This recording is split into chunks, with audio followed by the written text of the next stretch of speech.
Welcome, everyone. My name is Karen Melin, and I serve as the Chief School Administrator for this school district. And I have with me here this afternoon, Jennifer Luke, the President of our school board. And we'd like to talk to you this afternoon about some work that's coming up and that we want you to participate in September, the board heard a report from Western Demographics on how we as a district are using our buildings and our facilities in education of our students. So what we are looking at is that work today. That's what we're going to talk about. And back in September, the board asked that a task force be formed to look at this report and come up with some options that would be a better way to use our facilities. So that task force was formed with a cross section of our community. There were educators, parents, community members, individuals from different portions of our community. So that they met on several occasions and concluded their work on Friday. And from that work, they're compiling a report that will be then given to the board. And then the work will move forward from there. So I'm going to invite President Luke to talk us through a timeline. And while the budget may be driving this timeline, the work is what is best for students, the best way to offer an education, the best way to offer electives, the best way to utilize our buildings and our staff is what this real work is. The budget is what is driving our timeline. And with that, I want to just turn it over to President Luke to talk us through that timeline. And before I go into the timeline, I want to talk about maybe the roles and responsibilities of a board as opposed to, or in conjunction with, administration. So the board, we are that 30,000 foot overall look, create policy, and the administration is the one that goes through the day-to-day operations of the district. So while we are looking at these options that are created by the task force, the administration will ensure the implementation of this, which would include where our educators are, which buildings, the bus routes, nutrition services, all of those options and the options that are going to be provided at each one of those schools.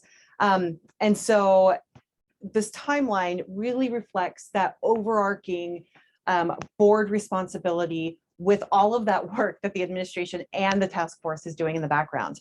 The first one that I want you to be aware of is the 2nd of December. The 2nd of December is when the agenda for our first board meeting with the information from the task force will be published to the public. So you can either look at that online on our website, as well as an email will be sent out to all of you with all of the information and all of the dates of every time that we will be discussing the facility utilization project. But that's the second date I wanted to give you is the 6th of December. Now that is going to be the first board meeting or work session where we go through the entire packet and survey and everything that was discussed at the facility utilization task force with the two options that will be presented to the board. There's a number of other options or dates to be aware of, but another one is that there will be a community survey sent out.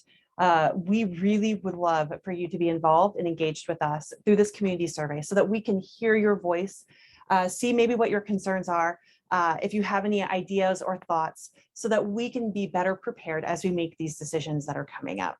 And then the last date I want to let you know of is the 1st of February.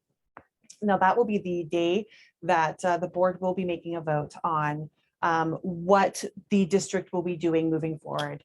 And your feedback, your suggestions would be very vital to have during that time. So please look out. There's going to be a number of dates of different opportunities for you to testify, for you to email the board, for you to be engaged with us throughout this entire process, because we want to ensure that you are made aware of everything that's going on within our community, that you know what's going on within the school district, that you know what the options are for our students, for our educators, as parents and as community members.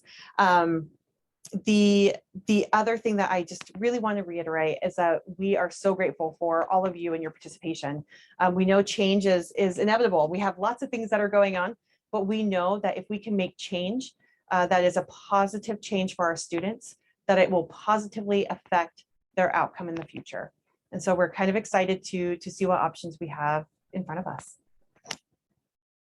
So just in these last few minutes, I would like to express my gratitude for the opportunity to serve this district, to be a part of this. There are a lot of really difficult and challenging decisions that have to be made. There are decisions that involve emotions and change for families and community members.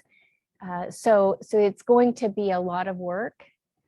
But one of the reasons that I'm grateful to be a part of it is my confidence and faith I have in this community to tackle difficult situations, to work through challenging times and come out with what's best for our students and for our community.